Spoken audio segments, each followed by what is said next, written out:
Hi Rob, congratulations on the win. Thanks a lot. Not the win, sorry. Which is the whole point of the question. I was going to say, I was thinking about the yeah, exactly. Does it feel like a win? Yeah, well, of course it does, because we've got second spot. So it's that, you know, that feeling of winning. It's a defeat. We knew we were in for a tough game coming into it, and we knew we had to, you know, dig deep at times, and we absolutely did that. It's tough enough with 11 men, but to go down to 10 men gives us an even bigger hill to climb. But again, credit to the boys. I can't speak highly enough of them, and I can't be any more proud of them. You know, they've had to dig deep, and they've got the job done. We've finished second. Seeing the celebrations afterwards, despite the defeat, it reminded me of the game in Bosnia when Wales lost 2-0 but qualified for Euro 2016. Is it a strange sensation to think of a defeat as such a kind of euphoric event? Yeah, of course. We want to win every game, and before I had some tough decisions to make before the game. You know, my heart was telling me to continue the momentum that we built up against Turkey and keep going, but then the risk element of the three lads on bookings, you know, there was a strong probability, 95% chance we would have gone through a third anyway. And I had a tough decision to make to leave the three boys out, but then obviously I was aware that they were 2-0 up. Switzerland were 2-0 up at half time. We were a goal down. There was only 2 other goals left in it, so I thought if they score one more and we concede one more, it's going to come down to bookings. We then got the sending off, so there's lots going on in your head, and in the end I let my heart rule, and I put Kiefer on and asked him to jump with no arms, and he did.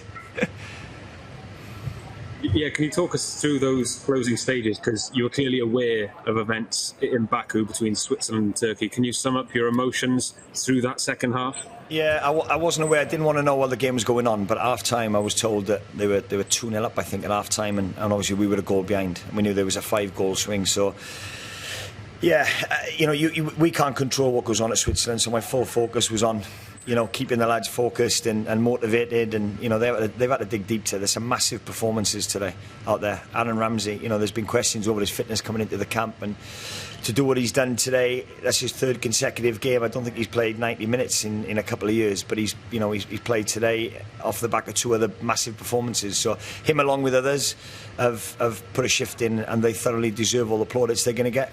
Now they've got second spot. Thanks, Rob. Cheers. Pleasure. With Ian Abrams. Hi Rob, how you doing? I'm all right. How are you? I'm very well. Listen, how good was Joe Rodon today? Yeah, he's been brilliant. Absolutely. I think him and Meps have formed a great partnership, and Meps was obviously one of the ones that was on a yellow, and I didn't want to gamble. And Chris Gunter, with the years of experience that he's got and the model professional he has, stepped up to the plate today as usual. I can trust him with my life, and I thought he was exceptional as well. So, yeah, Joe was very good and very commanding in the box when the balls got delivered into the area.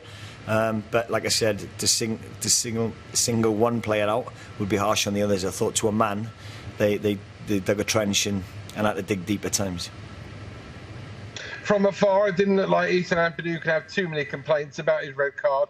How are you going to console him and look after him in the next couple of days? Yeah, he's disappointed. Of course he is. I haven't seen it back yet, so I thought it was a harsh decision at the time. I thought it might have been a yellow, so I haven't seen it back.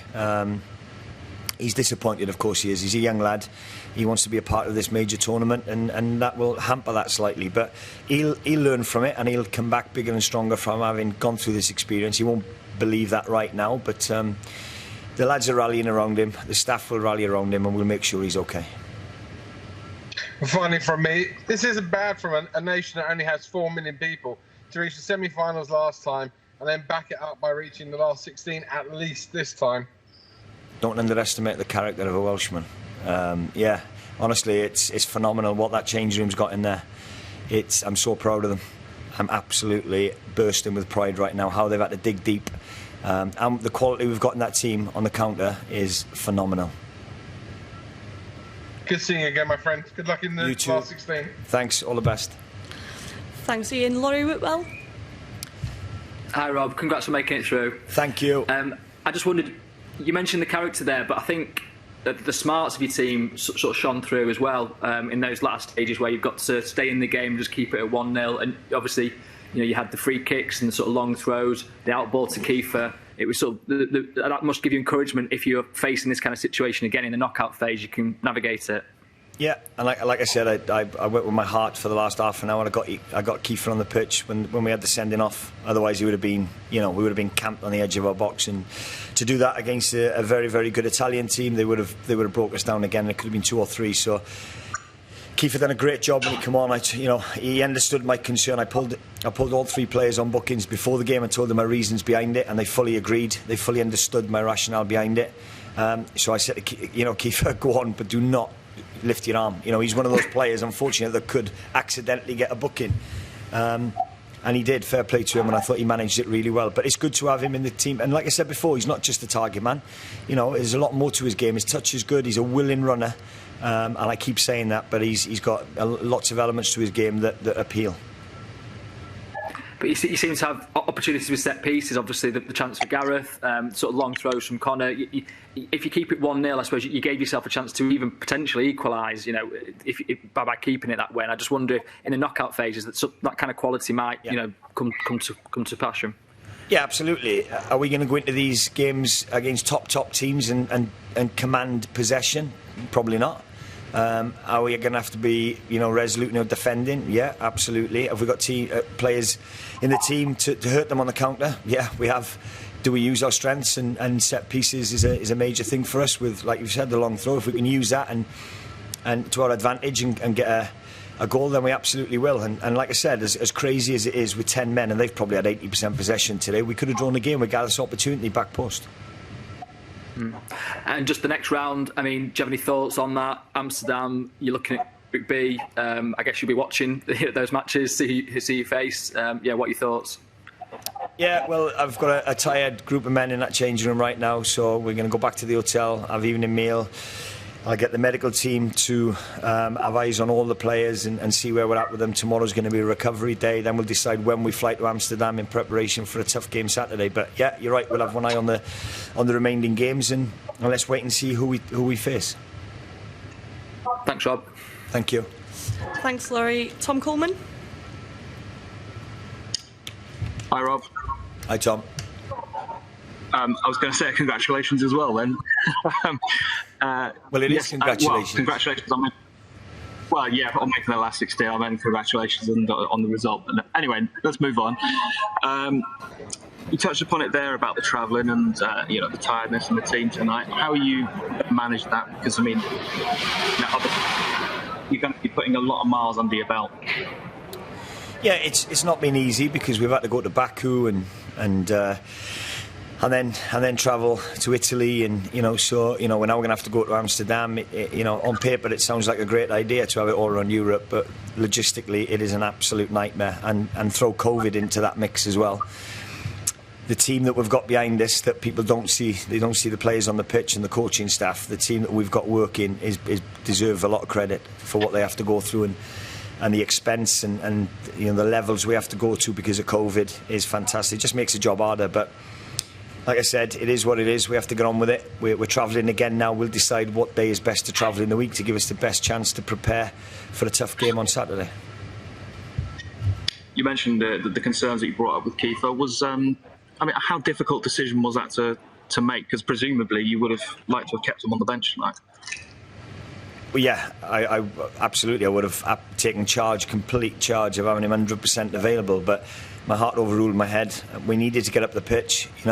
I couldn't take a chance on conceding another 2 goals, knowing that Switzerland were 2 goals up. There's no way I was going to do that. So in the end, I threw caution to the wind a little bit, but told him to go on and not use his arms. And like I said, he didn't. Watching him jump was hysterical. But look, it's job done. I'm really, really proud of that group of players, and we're looking forward now to the next game. Thanks, Rob. All the best in the last 16. Thank you. Thanks, Tom. Carl Ritter.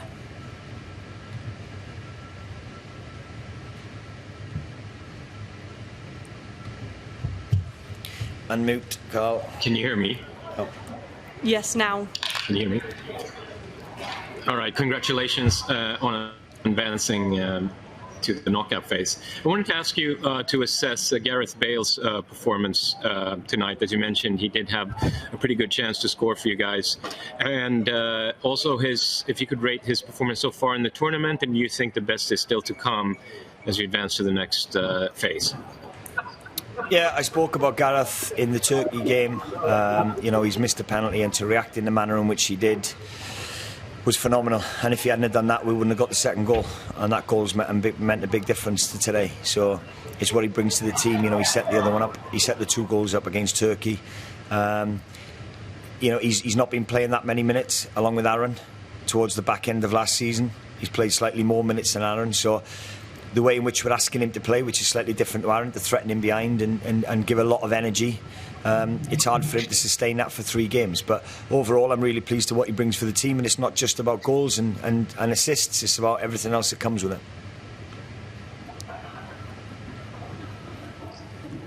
Thank you. Ben Fisher. Hi Rob, your opposite number just said that now a kind of new European Championship starts in many ways. Do you kind of go along with that, and how do you sort of go about getting this next bit right now? Yeah, well, preparation is key now. We need to get the players back to the hotel, get the medical team to have a look at them. It'll be a recovery day tomorrow. We'll have eyes on them in the morning and you know, and see what we're going to do for Tuesday, Wednesday. Decide when we're going to travel to Amsterdam. But yeah, he's right in many aspects. I've just said the same to the players. Now the real stuff starts. You know, the hard work is to get us through to the last 16. Brilliant. But now, full preparation is on for Saturday's game. Thanks, Rob. Best of luck. Thank you. Great. Diolch yn fawr iawn. Thanks, Rob.